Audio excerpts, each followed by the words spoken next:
એક આવું ગામ હતું ને એમાં ભરતારામ સાધુ સિદ્ધ સાધુ ઈ ગામની અંદર ગામને ગોંદરે સરસ મજાનો સત્સંગ થાય. સત્સંગ પૂરો થાય એટલે બધા પગે લાગીને જા. એમાં એક વાણિયાનો છોકરો યુવાન પણ ગરીબ, બહુ વાણિયા કોઈ દાડ ગરીબ નહીં પણ આ હતો તે ગરીબ બહુ. તે બધા પગે લાગીને જતા રહે ને તોય ગુરુભાઈ એમને શાંતિ બે. તે એકવાર સાધુએ એને પ્રશ્ન પૂછ્યો કે ભાઈ તું કેમ બે? એને કીધું ગુરુ સવારથી સાંજ સુધી મહેનત કરું છું, પરસેવો ભળું છું, પણ ગુરુ રાત્રે ખાવાના રોટલાનો થતો નથી. ગુરુ દયાળુ બહુ હતા. આંખ બંધ કરી અને આ માણાનું પ્રારબ્ધ જોયું. પ્રારબ્ધ મતલબ એનું ભાગ્ય જોયું.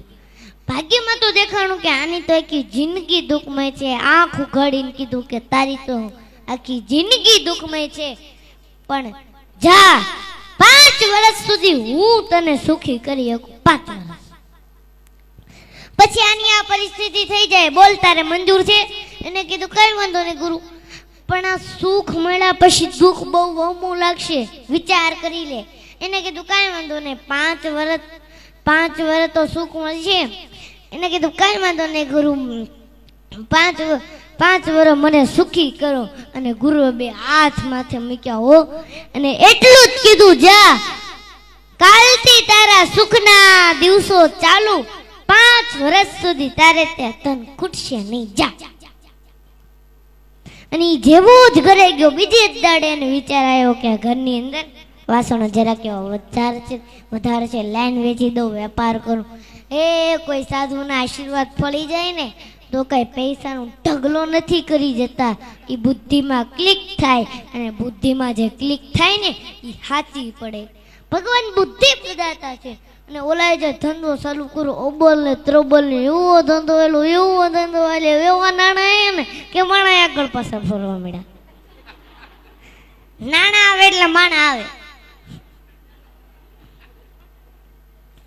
અને પૂછ્યું કે ભાઈ તારે લગ્ન કરવા? તો કે હા લગ્ન તો કરવા. કહું કે છોકરી આપીને લગ્ન થઈ ગયા.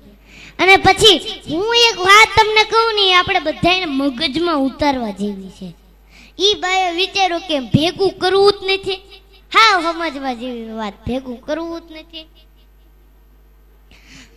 કાશ હું એફડી કરીશ, આમ કરીશ, તેમ કરીશ, ફલાણું કરીશ, ઢીકડું કરીશ, તો એ મારા ભાગ્યમાં 5 વર્ષ પછી નથી.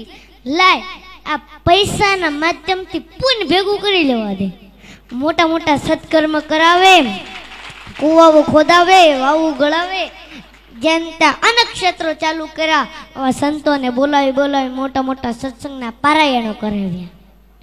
અને 5 વર્ષ પછી ઓલા સિદ્ધ સાધુ પાછા ફરતા ગામમાં આવ્યા. અને આખું ગામ પાછું ભેગું થયું.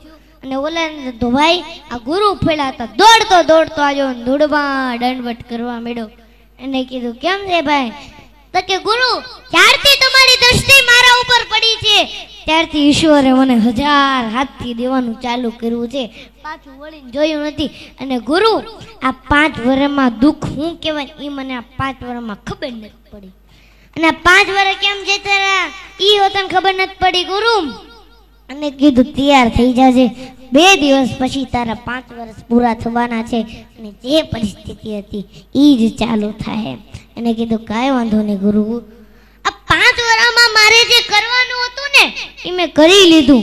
પુણ્ય બહુ ભેગું કરવું છે.